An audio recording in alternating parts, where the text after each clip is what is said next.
Chapters 97 to 100. Chapter 97. The Lamp. Had you descended from the Pequod's try-works to the Pequod's forecastle, where the off-duty watch were sleeping, for one single moment you would have almost thought you were standing in some illuminated shrine of canonized kings and counsellors. There they lay in their triangular oaken vaults, each mariner a chiselled muteness, a score of lamps flashing upon his hooded eyes.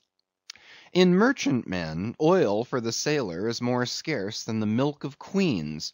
To dress in the dark, to eat in the dark, and stumble in darkness to his pallet, this is his usual lot. But the whaleman, as he seeks the food of light, so he lives in light. He makes his berth an Aladdin's lamp, and lays him down to it, so that in the pitchiest night the ship's black hull still houses an illumination.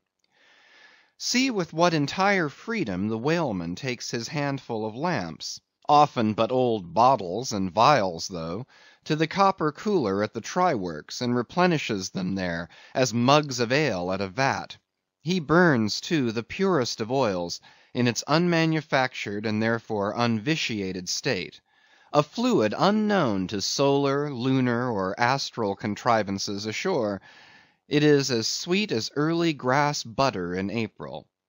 He goes and hunts for his oil, so as to be sure of its freshness and genuineness, even as the traveller on the prairie hunts up his own supper of game. Chapter 98. Stowing down and clearing up. Already it has been related how the great Leviathan is afar off descried from the masthead, how he is chased over the watery moors, and slaughtered in the valleys of the deep, how he is then towed alongside and beheaded, and how, on the principle which entitled the headsman of old to the garments in which the beheaded was killed, his great padded surtout becomes the property of his executioner, how in due time he is condemned to the pots, and like Shadrach, Meshach, and Abednego, his spermaceti, oil, and bone pass unscathed through the fire. But now it remains to conclude the last chapter of this part of the description by rehearsing, singing if I may, the romantic proceeding of decanting off his oil into the casks and striking them down into the hold, where once again Leviathan returns to his native profundities, sliding along beneath the surface as before, but alas, never more to rise and blow. While still warm, the oil, like hot punch, is received into the 6-barrel casks; and while, perhaps, the ship is pitching and rolling this way and that in the midnight sea, the enormous casks are slewed round and headed over, end for end, and sometimes perilously scoot across the slippery deck, like so many landslides, till at last, man-handled and stayed in their course, and all round the hoops rap rap go as many hammers as can play upon them, for now ex officio every sailor is a cooper. At length, when the last pint is casked, and all is cool, then the great hatchways are unsealed, the bowels of the ship are thrown open, and down go the casks to their final rest in the sea. This done, the hatches are replaced and hermetically closed, like a closet walled up. In the sperm fishery this is perhaps one of the most remarkable incidents in all the business of whaling. One day the planks stream with freshets of blood and oil. On the sacred quarter-deck enormous masses of the whale's head are profanely piled. Great rusty casks lie about as in a brewery yard. The smoke from the try-works has besooted all the bulwarks, the mariners go about suffused with unctuousness, the entire ship seems great Leviathan himself, while on all hands the din is deafening. But a day or two after, you look about you and prick your ears in this self-same ship, and were it not for the tell-tale boats and try-works, you would all but swear you trod some silent merchant vessel, with a most scrupulously neat commander. The unmanufactured sperm oil possesses a singularly cleansing virtue. This is the reason why the decks never look so white as just after what they call an affair of oil. Besides, from the ashes of the burned scraps of the whale, a potent lye is readily made, and whenever any adhesiveness from the back of the whale remains clinging to the side, that lie quickly exterminates it. Hands go diligently along the bulwarks, and with buckets of water and rags to restore them to their full tidiness. The soot is brushed from the lower rigging. All the numerous implements which have been in use are likewise faithfully cleansed and put away. The great hatch is scrubbed and placed upon the try works, completely hiding the pots. Every cask is out of sight, all tackles are coiled in unseen nooks, and when by the combined and simultaneous industry of almost the entire ship's company, the whole of this conscientious duty is at last concluded, then the crew themselves proceed to their own ablutions, shift themselves from top to toe, and finally issue to the immaculate deck, fresh and all aglow, as bridegroom new leaped from out of the daintiest Holland. Now with elated step they pace the planks in twos and threes, and humorously discourse of parlors, sofas, carpets, and fine cambrics, propose to mat the deck, think of having hanging to the top, object not to taking tea by moonlight on the piazza of the forecastle. To hint to such musked mariners of oil and bone and blubber were little short of audacity. They know not the thing you distantly allude to. Away, and bring us napkins. But mark, aloft there, at the three mast-heads, stand three men intent on spying out more whales, which, if caught, infallibly will again soil the old oaken furniture, and drop at least one small grease spot somewhere. Yes, and many is the time when, after the severest uninterrupted labors which know no night, continuing straight through for 96 hours, when from the boat, where they have swelled their wrists with all day rowing on the line, they only step to the deck to carry vast chains, and heave the heavy windlass, and cut and slash, yea, and in their very sweatings to be smoked and burned anew by the combined fires of the equatorial sun and the equatorial try-works. When, on the heels of all this, they have finally bestirred themselves to cleanse the ship, and make a spotless dairy room of it, many is the time the poor fellows, just buttoning the necks of their clean frocks, are startled by the cry of "There she blows!" and away they fly to fight another whale, and go through the whole weary thing again. Oh, my friends, but this is man-killing! Yet this is life.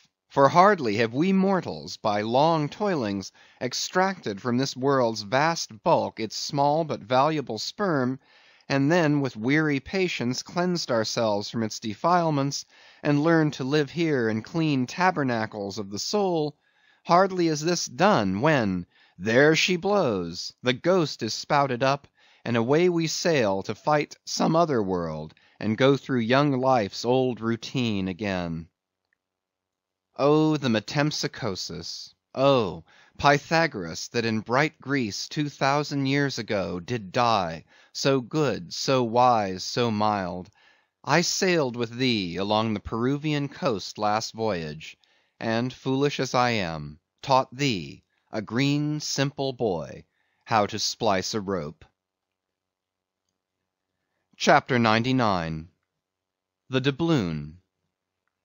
Ere now it has been related how Ahab was wont to pace his quarter-deck, taking regular turns at either limit, the binnacle and mainmast, but in the multiplicity of other things requiring narration, it has not been added how that sometimes in these walks, when most plunged in his mood, he was wont to pause in turn at each spot, and stand there strangely eyeing the particular object before him.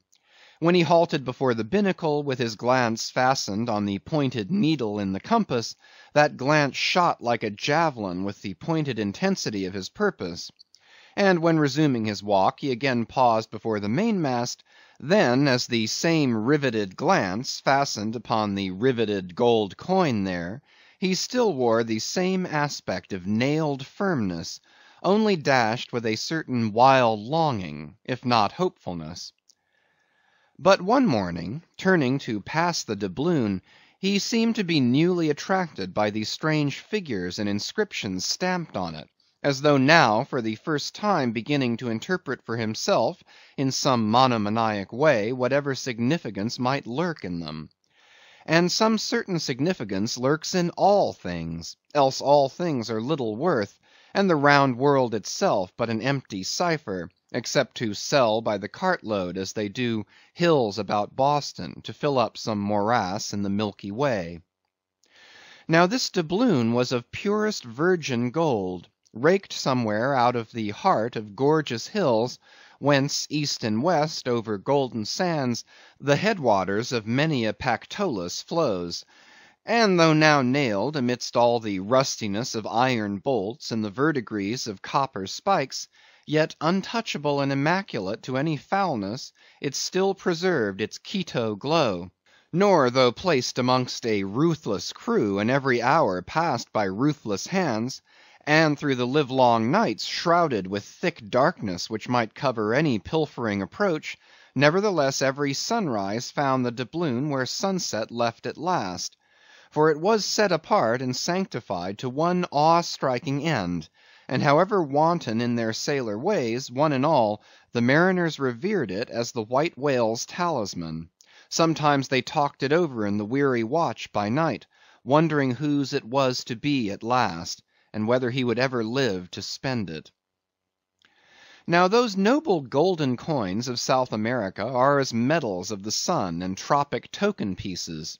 Here palms, alpacas, and volcanoes, sun's discs and stars, ecliptics, horns of plenty, and rich banners waving, are in luxuriant profusion stamped, so that the precious gold seems almost to derive an added preciousness and enhancing glories by passing through those fancy mints, so Spanishly poetic. It so chanced that the doubloon of the Pequod was a most wealthy example of these things. On its round border it bore the letters Republica del Ecuador, Quito. So this bright coin came from a country planted in the middle of the world, and beneath the great equator, and named after it. And it had been cast midway up the Andes, in the unwaning clime that knows no autumn. Zoned by those letters, you saw the likeness of 3 Andes summits, from one aflame, a tower on another, on the third a crowing cock, while arching over all was a segment of the partitioned zodiac, the signs all marked with their usual cabalistics, and the keystone sun entering the equinoctial point at Libra.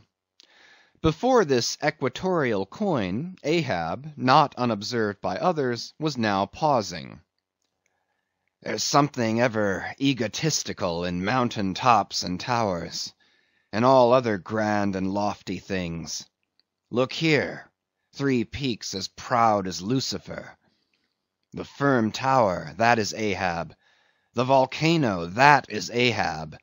The courageous, the undaunted, and victorious fowl, that too is Ahab. All are Ahab.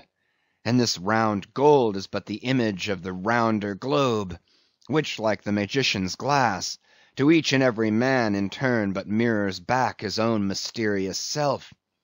Great pains, small gains for those who ask the world to solve them. It cannot solve itself. Methinks now this coined sun wears a ruddy face. But see, aye, he enters the sign of storms, the equinox. And but 6 months before he wheeled out of a former equinox at Aries. From storm to storm. So be it then. Born in throes, it is fit that man should live in pains and die in pangs. So be it then. Here's stout stuff for woe to work on. So be it then." No fairy fingers can have pressed the gold, but the devil's claws must have left their mouldings there since yesterday, murmured Starbuck to himself, leaning against the bulwarks. The old man seems to read Belshazzar's awful writing. I have never marked the coin inspectingly. He goes below. Let me read. A dark valley between 3 mighty, heaven-abiding peaks, that almost seem the Trinity in some faint earthly symbol. So in this vale of death God girds us round, and over all our gloom the sun of righteousness still shines a beacon and a hope. If we bend down our eyes, the dark veil shows her mouldy soil, but if we lift them, the bright sun meets our glance half-way to cheer. Yet oh, the great sun is no fixture, and if, at midnight, we would fain snatch some sweet solace from him, we gaze for him in vain. This coin speaks wisely, mildly, truly, but still sadly to me. I will quit it, lest truth shake me falsely. There now's the old Mogul, soliloquized Stubb by the try works. He's been twigging it, and there goes Starbuck from the same, and both with faces which I should say might be somewhere within 9 fathoms long, and all from looking at a piece of gold, which did I have it now on Negro Hill or in Corlear's Hook, I'd not look at it very long ere spending it. Humph! In my poor insignificant opinion, I regard this as queer.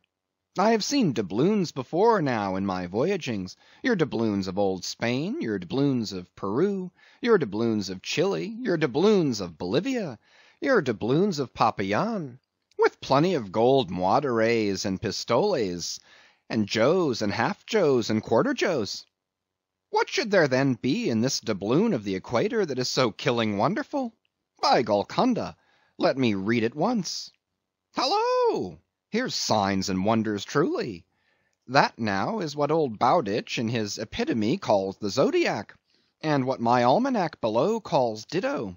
I'll get the almanac, and as I have heard devils can be raised with Daboll's arithmetic, I'll try my hand at raising a meaning out of these queer curvicues here with the Massachusetts calendar.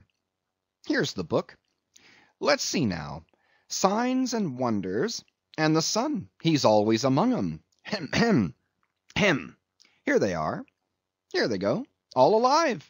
Aries, or the ram, Taurus, or the bull, and Jiminy, here's Gemini himself, or the twins. Well, the sun he wheels among 'em. Aye, here on the coin he's just crossing the threshold between 2 of the 12 sitting rooms all in a ring.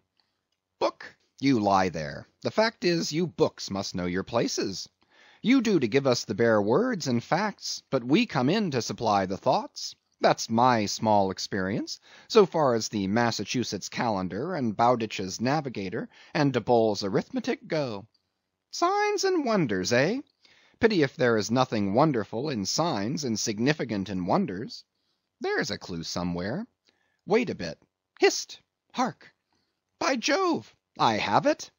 Look you, doubloon, your zodiac here is the life of man in one round chapter, and now I'll read it off, straight out of the book.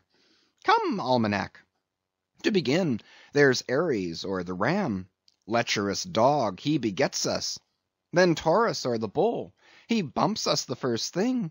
Then Gemini, or the twins, that is virtue and vice. We try to reach virtue, when lo, comes Cancer the crab, and drags us back. And here, going from virtue, Leo, a roaring lion, lies in the path. He gives a few fierce bites and surly dabs with his paw. We escape and hail Virgo, the virgin. That's our first love. We marry and think to be happy, for aye, when pop comes Libra, or the scales, happiness weighed and found wanting. And while we are very sad about that, Lord, how we suddenly jump, as Scorpio, or the scorpion, stings us in the rear. We are curing the wound, when whang come the arrows all around. Sagittarius, or the archer, is amusing himself. As we pluck out the shafts, stand aside. Here's the battering ram, Capricornus, or the goat. Full tilt he comes rushing, and headlong we are tossed, when Aquarius, or the water-bearer, pours out his whole deluge and drowns us. And to wind up with Pisces, or the fishes, we sleep. There's a sermon now, writ in high heaven, and the sun goes through it every year, and yet comes out of it all alive and hearty. Jollily he, aloft there, wheels through toil and trouble, and so, alow here, does jolly Stubb. Ah, jolly's the word for aye. Adieu, doubloon. But stop, here comes little King Post. Dodge round the try works, now, and let's hear what he'll have to say. There, he's before it. He'll out with something presently. So, he's beginning. I see nothing here but a round thing made of gold, and whoever raises a certain whale, this round thing belongs to him. So what's all this staring been about? It is worth $16, that's true, and at 2 cents the cigar, that's 960 cigars. I won't smoke dirty pipes like Stubb, but I like cigars, and here's 960 of them. So here goes Flask aloft to spy 'em out. Shall I call that wise or foolish now? If it be really wise, it has a foolish look to it. Yet if it be really foolish, then it has a sort of wise-ish look to it. But avast, here comes our old Manxman, the old hearse driver he must have been, that is, before he took to the sea. He luffs up before the doubloon, hallo, and goes round the other side of the mast. Why, there's a horseshoe nailed on that side. And now he's back again. What does that mean? Hark! He's muttering, voice like an old worn-out coffee-mill. Prick ears and listen. If the white whale be raised, it must be in a month and a day when the sun stands in some one of these signs. I've studied signs, and know their marks. They were taught me 20 years ago by an old witch in Copenhagen. Now, in what sign will the sun then be? The horseshoe sign. For there it is right opposite the gold. And what's the horseshoe sign? The lion is the horseshoe sign. The roaring and devouring lion. Ship, old ship, my old head shakes to think of thee. There's another rendering now. But still one text. All sorts of men in one kind of world, you see. Dodge again. Here comes Queequeg, all tattooing. Looks like the signs of the Zodiac himself. What says the cannibal? As I live, he's comparing notes. Looking at his thigh bone, thinks the sun is in the thigh, or in the calf, or in the bowels, I suppose, as the old women talk surgeon's astronomy in the back country. And by Jove, he's found something there in the vicinity of his thigh. I guess it's Sagittarius, or the Archer. No, he don't know what to make of the doubloon. He takes it for an old button off some king's trousers. But aside again, here comes that ghost devil, Fedallah, tail coiled out of sight as usual, oakum in the toes of his pumps as usual. What does he say with that look of his? Only makes a sign to the sign, and bows himself. There is a sun on the coin. Fire worshipper, depend upon it. Ho! More and more. This way comes Pip. Poor boy. Would he had died, or I. He's half horrible to me. He too has been watching all these interpreters, myself included. And look now, he comes to read, with that unearthly idiot face. Stand away again, and hear him. Hark! I look, you look, he looks, we look, ye look, they look. Upon my soul, he's been studying Murray's grammar, improving his mind, poor fellow. But what's that he says now? Hist! I look, you look, he looks, we look, ye look, they look. Why, he's getting it by heart. Hist! Again. I look, you look, he looks, we look, ye look, they look. Well, that's funny. And I, you, and he, and we, ye, and they, are all bats, and I'm a crow, especially when I stand atop of this pine tree here. Caw, caw, caw, caw, caw, caw. Ain't I a crow? And where's the scarecrow? There he stands, 2 bones stuck into a pair of old trousers, and 2 more poked into the sleeves of an old jacket. Wonder if he means me? Complimentary. Poor lad, I could go and hang myself. Anyway, for the present I'll quit Pip's vicinity. I can stand the rest, for they have plain wits, but he's too crazy witty for my sanity. So I leave him muttering. Here's the ship's navel, this doubloon here, and they are all on fire to unscrew it. But unscrew your navel, and what's the consequence? Then again, if it stays here, that is ugly too, for when aught's nailed to the mast, it's a sign that things grow desperate. Ha! ha! Old Ahab, the white whale, he'll nail you. This is a pine tree. My father, in old Tolland County, cut down a pine tree once, and found a silver ring grown over in it, some old darkey's wedding ring. How did it get there? And so they'll say in the resurrection, when they come to fish up this old mast, and find a doubloon lodged in it, with bedded oysters for the shaggy bark. Oh, the gold, the precious, precious gold! The green miser'll hoard ye soon. Hish, hish! God goes 'mong the worlds blackberrying. Cook, ho, cook, and cook us. Jenny, hey, hey, hey, hey, hey, Jenny, Jenny, and get your hoe cake done. Chapter 100. Leg and Arm. The Pequod of Nantucket meets the Samuel Enderby of London. Ship ahoy! Hast seen the white whale? So cried Ahab, once more hailing a ship showing English colors, bearing down under the stern. Trumpet to mouth, the old man was standing in his hoisted quarter-boat, his ivory leg plainly revealed to the stranger captain, who was carelessly reclining in his own boat's bow. He was a darkly tanned, burly, good-natured, fine-looking man of 60 or thereabouts, dressed in a spacious roundabout that hung round him in festoons of blue pilot cloth, and one empty arm of this jacket streamed behind him like the broidered arm of a hussar's surcoat. Hast seen the white whale? See you this? And withdrawing it from the folds that had hidden it, he held up a white arm of sperm whale bone, terminating in a wooden head like a mallet. Man my boat, cried Ahab, impetuously, and tossing about the oars near him. Stand by to lower.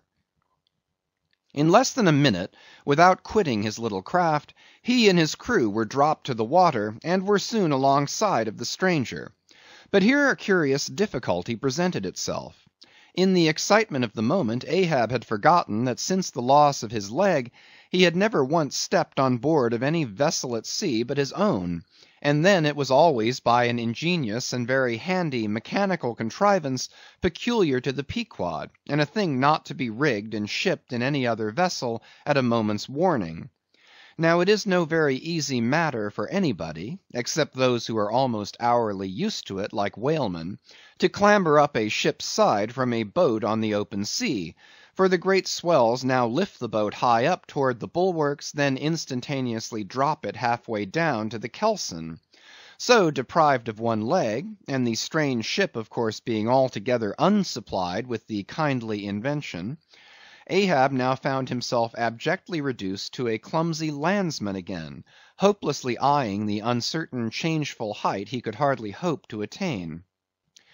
It has before been hinted, perhaps, that every little untoward circumstance that befell him, and which indirectly sprang from his luckless mishap, almost invariably irritated or exasperated Ahab. And in the present instance, all this was heightened by the sight of the two officers of the strange ship leaning over the side, by the perpendicular ladder of nailed cleats there, and swinging towards him a pair of tastefully ornamented man-ropes. For at first they did not seem to bethink them that a one-legged man must be too much of a cripple to use their sea banisters. But this awkwardness only lasted a minute, because the strange captain, observing at a glance how affairs stood, cried out, I see, I see! Avast heaving there! Jump, boys, and swing over the cutting tackle! As good luck would have it, they had had a whale alongside a day or two previous, and the great tackles were still aloft, and the massive curved blubber hook, now clean and dry, was still attached to the end. This was quickly lowered to Ahab, who, at once comprehending it all, slid his solitary thigh into the curve of the hook (it was like sitting in the fluke of an anchor, or the crotch of an apple tree), and then giving the word, held himself fast, and at the same time also helped to hoist his own weight by pulling hand over hand upon one of the running parts of the tackle.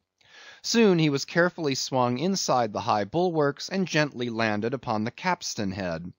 With his ivory arm frankly thrust forth in welcome, the other captain advanced, and Ahab putting out his ivory leg, and crossing the ivory arm, like two swordfish blades, cried out in his walrus way, "Aye, aye, hearty! Let us shake bones together, an arm and a leg, an arm that never can shrink, d'ye see, and a leg that never can run. Where didst thou see the white whale? How long ago?" "The white whale," said the Englishman, pointing his ivory arm towards the east, and taking a rueful sight along it, as if it had been a telescope. "There I saw him, on the line last season." "And he took that arm off, did he?" asked Ahab, now sliding down from the capstan, and resting on the Englishman's shoulder as he did so. "Aye, he was the cause of it at least. And that leg too?" "Spin me the yarn," said Ahab. "How was it?" "It was the first time in my life that I ever cruised on the line," began the Englishman. "I was ignorant of the white whale at that time. Well, one day we lowered for a pod of 4 or 5 whales, and my boat fastened to one of them. A regular circus horse he was, too, that went milling and milling round so, that my boat's crew could only trim dish by setting all their sterns on the outer gunwale. Presently up breaches from the bottom of the sea a bouncing great whale, with a milky white head and hump, all crow's feet and wrinkles." "It was he! It was he!" cried Ahab, suddenly letting out his suspended breath. "And harpoons sticking in near his starboard fin." "Aye, aye, they were mine, my irons!" cried Ahab exultingly. "But on." "Give me a chance, then," said the Englishman good-humouredly. "Well, this old great-grandfather, with a white head and hump, runs all afoam into the pod, and goes to snapping furiously at my fast line." "Aye, I see. Wanted to part it, free the fast fish. An old trick. I know him." "How it was exactly," continued the one-armed commander, "I do not know, but in biting the line it got foul of his teeth. Caught there somehow, but we didn't know it then, so that when we afterwards pulled on the line, bounce we came plump onto his hump, instead of the other whales that went off to windward, all fluking. Seeing how matters stood, and what a noble great whale it was, the noblest and biggest I ever saw, sir, in my life, I resolved to capture him, in spite of the boiling rage he seemed to be in, and thinking the haphazard line would get loose, or the tooth it was tangled to might draw, for I have a devil of a boat's crew for a pull on a whale line. Seeing all this, I say, I jumped into my first mate's boat, Mr. Mounttop's here. By the way, Captain, Mounttop, the captain. As I was saying, I jumped into Mounttop's boat, which d'ye see was gunwale and gunwale with mine. Then snatching the first harpoon, let this old great-grandfather have it. But Lord, look you, sir, hearts and souls alive, man, the next instant, in a jiff, I was blind as a bat, both eyes out, all befogged and bedeadened with black foam, the whale's tail looming straight up out of it, perpendicular in the air like a marble steeple.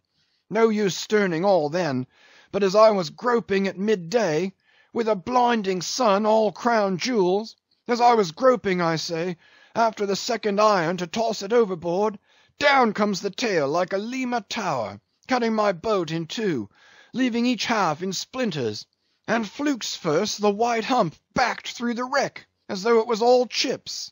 We all struck out. To escape his terrible flailings, I seized hold of my harpoon pole sticking in him, and for a moment clung to that like a sucking fish. But the combing sea dashed me off, and at the same instant the fish, taking one good dart forward, went down in a flash, and the barb of that cursed second iron towing along near me caught me here," clapping his hand just below his shoulder. "Yes, caught me just here, I say, and bore me down to hell's flames, I was thinking, when all of a sudden, thank the good God, the barb ripped its way along the flesh, clear along the whole length of my arm, came out nigh my wrist, and up I floated. And that gentleman there will tell you the rest. By the way, Captain, Dr. Bunger, ship's surgeon. Bunger, my lad, the captain. Now, Bunger boy, spin your part of the yarn." The professional gentleman thus familiarly pointed out, had been all the time standing near them, with nothing specific visible to denote his gentlemanly rank on board. His face was an exceedingly round but sober one. He was dressed in a faded blue woolen frock or shirt, and patched trousers, and had thus far been dividing his attention between a marling spike he held in one hand, and a pill-box held in the other, occasionally casting a critical glance at the ivory limbs of the two crippled captains. But at his superior's introduction of him to Ahab, he politely bowed, and straightway went on to do his captain's bidding. "It was a shocking bad wound," began the whale surgeon, "and taking my advice, Captain Boomer here stood our old Sammy—" "Samuel Enderby is the name of my ship," interrupted the one-armed captain, addressing Ahab. "Go on, my boy." "Stood our old Sammy off to the northward, to get out of the blazing hot weather there on the line. But it was no use. I did all I could, sat up with him nights, was very severe with him in the matter of diet." "Oh, very severe," chimed in the patient himself, then suddenly altering his voice, "drinking hot rum toddies with me every night, till he couldn't see to put on the bandages, and sending me to bed half seas over, about 3 o'clock in the morning. Oh, ye stars! He sat up with me, indeed, and was very severe in my diet. Oh, a great watcher, and very dietetically severe is Dr. Bunger. Bunger, you dog, laugh out, why don't you? You know you're a precious jolly rascal. But heave ahead, boy. I'd rather be killed by you than kept alive by any other man." "My captain, you must have ere this perceived, respected sir," said the imperturbable, godly-looking Bunger, slightly bowing to Ahab, "is apt to be facetious at times. He spins us many clever things of that sort. But I may as well say, en passant, as the French remark, that I myself, that is to say, Jack Bunger, late of the reverend clergy, am a strict, total abstinence man. I never drink—" "Water!" cried the captain. "He never drinks it. It's a sort of fits to him. Fresh water throws him into the hydrophobia. But go on with the arm story." "Yes, I may as well," said the surgeon coolly. "I was about observing, sir, before Captain Boomer's facetious interruption, that, spite of my best and severest endeavours, the wound kept getting worse and worse. The truth was, sir, it was as ugly gaping a wound as surgeon ever saw, more than 2 feet and several inches long. I measured it with the lead line. In short, it grew black. I knew what was threatened, and off it came. But I had no hand in shipping that ivory arm there. That thing is against all rule," pointing at it with the marling spike. "That is the captain's work, not mine. He ordered the carpenter to make it. He had that club hammer there put to the end to knock some one's brains out with, I suppose, as he tried mine once. He flies into diabolical passions sometimes. Do you see this dent, sir?" removing his hat, and brushing aside his hair, and exposing a bowl-like cavity in his skull, but which bore not the slightest scarry trace, nor any token of ever having been a wound. "Well, the captain there will tell you how that came here. He knows." "No, I don't," said the captain, "but his mother did. He was born with it. Oh, you solemn rogue, you Bunger! Was there ever such another Bunger in the watery world? Bunger, when you die, you ought to die in pickle, you dog. You should be preserved to future ages, you rascal." "What became of the white whale?" now cried Ahab, who thus far had been impatiently listening to this by-play between the two Englishmen. "Oh!" cried the one-armed captain. "Oh, yes. Well, after he sounded, we didn't see him again for some time. In fact, as I before hinted, I didn't then know what whale it was that had served me such a trick, till some time afterwards, when coming back to the line, we heard about Moby Dick, as some call him, and then I knew it was he." "Didst thou cross his wake again?" "Twice." "But could not fasten?" "Didn't want to try to. Ain't one limb enough? What should I do without this other arm? And I'm thinking Moby Dick doesn't bite so much as he swallows." "Well, then," interrupted Bunger, "give him your left arm for bait to get the right.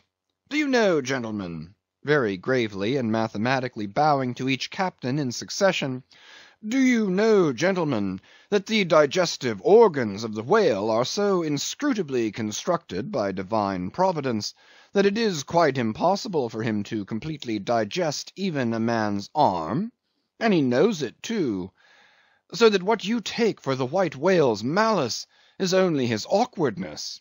For he never means to swallow a single limb, he only thinks to terrify by feints.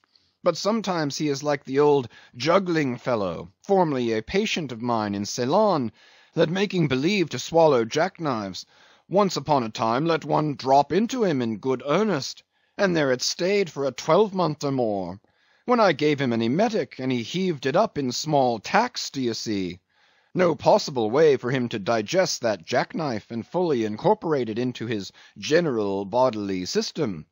Yes, Captain Boomer, if you are quick enough about it, and have a mind to pawn one arm for the sake of the privilege of giving a decent burial to the other, why, in that case, the arm is yours. Only let the whale have another chance at you shortly, that's all.